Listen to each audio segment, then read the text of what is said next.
Buenos días, vamos a hablar hoy de la gestión estratégica de la innovación. Para esto vamos a contar con dos ejemplos. El primer ejemplo es algo que ocurrió a principios del siglo XIX y es que las tropas francesas tenían mucho problema para abastecerse de comida en el territorio enemigo. Entonces se planteó un premio de 12.000 francos para quien lograra conservar los alimentos más allá de determinado periodo de tiempo, en el cual normalmente por supuesto se descomponían. Después de 14 años de haberse planteado este premio, en 1810 Nicolas Appert descubrió un método en el cual ponía los alimentos en botellas de vidrio, las sellaba, las calentaba y luego las dejaba a temperatura ambiente. De esa manera se conservaban mucho más tiempo y este fenómeno se conoce como apertización. Es importante acá ver dos cosas. Lo primero es que había un objetivo muy puntual y era este premio desde el punto de vista de la empresa y desde el punto de vista de la sociedad, la conservación de los alimentos. Y por otro lado, se hace una actividad, no estamos hablando de un producto, sino de una actividad completamente nueva, como es este fenómeno, que sirve para muchos productos. De hecho, luego se generalizó un poco esto en todo lo que es los enlatados que usamos hasta hoy por hoy y es uno de los medios de conservación mejor, desarrollados hasta el momento. La otra gran innovación se dio mucho antes con el tema de la navegación. Resulta que los chinos conocían la brújula, pero prácticamente no la utilizaban. Sabían que en condiciones de poco roce, una aguja de hierro se orientaba norte-sur, o casi, porque no es lo mismo los polos, reales del planeta que los polos magnéticos, pero prácticamente para navegar servía mucho. Sin embargo, ellos no le dieron mucha importancia, ya que no eran navegadores de grande distancia, normalmente se mantenían cerca de la costa y de esa manera llegaban de un lado a otro sin mayores inconvenientes. Sin embargo, para los europeos, esto fue un invento fantástico. ¿Por qué? Porque los europeos sí eran conquistadores de grandes distancias y esto les permitió llegar hasta lugares como África o la misma Asia de una manera que antes no lo podían hacer. Acá es importante ver lo siguiente. Si bien es cierto, puede haber sido accidental el descubrimiento esto de la orientación de la aguja, lo bueno es que hubo una aplicación comercial, si se quiere, que fue en el tema de la navegación. Y el impacto que tuvo fue tremendamente grande. Prácticamente todo el mundo de hoy está conformado, de acuerdo a este fenómeno que pasó de conquista de Europa sobre los distintos lugares del mundo, y eso se dio con una invención que luego se transformó en innovación, como vamos a ver un poco más adelante. Entonces, como corolario de todo esto, tenemos que hablar de la concepción industrial.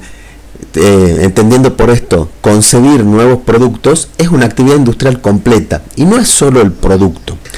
La innovación y por lo tanto la concepción son actividades sistémicas, no se pueden aislar del entorno en que trabajan. Fíjense el caso de la brújula, que en el entorno chino no era una innovación importante y sin embargo en el entorno europeo fue determinante de cuestiones muy importantes y de impacto. Entonces, innovar, vamos con el producto, pero también con todas las actividades anexas al respecto.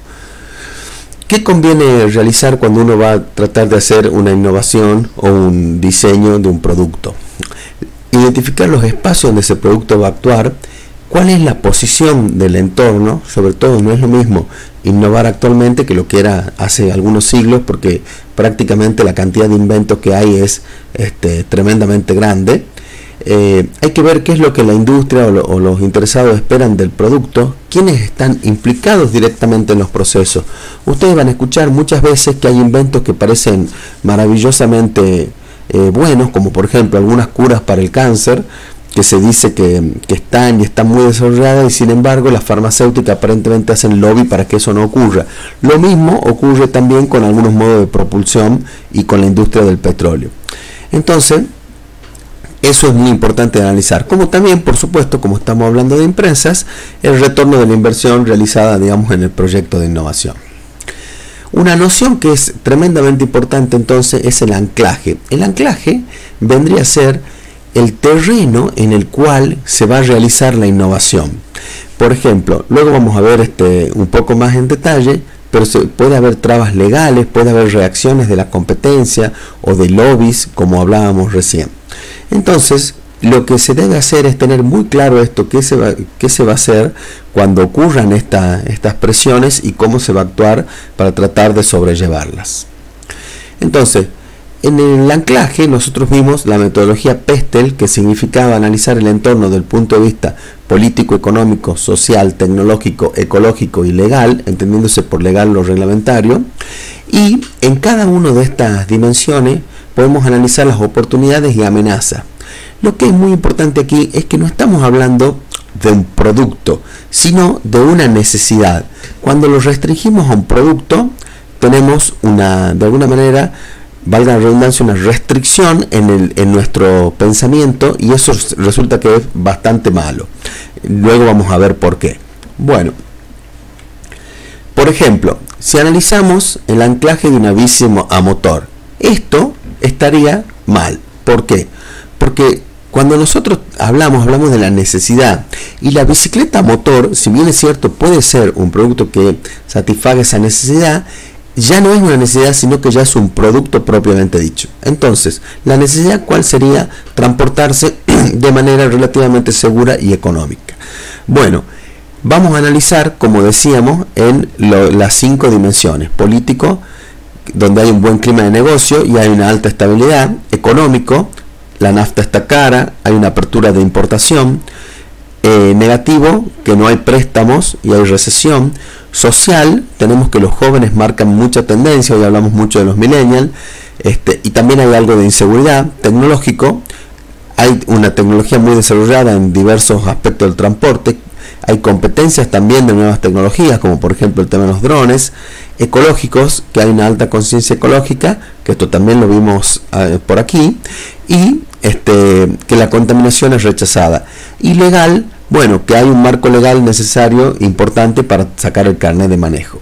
Entonces, en base a esto, podemos definir nuestro vehículo, que puede o no ser una bicicleta a motor, pero primero tenemos que analizar cómo está el entorno para recién condicionarnos de alguna manera hacia un determinado subconjunto de productos.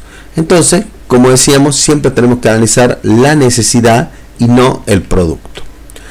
Bueno, ¿quiénes son los involucrados? Los involucrados van a ser obviamente los usuarios, también el canal de distribución, quién lo va a vender, los fabricantes de motores, de estos motores chicos en el caso que veamos de la bicicleta, instaladores, la competencia que vende motos, bicicletas, los taxis, remises, colectivos y también los reparadores. Si alguno de estos nos hace algún tipo de problema, bueno, dependiendo de su poder, podemos tener serios problemas en el lanzamiento del producto. Para terminar esta parte, vamos a tratar de pensar en 6 necesidades, y a partir de ellas vamos a tratar de definir el problema y hacer el anclaje.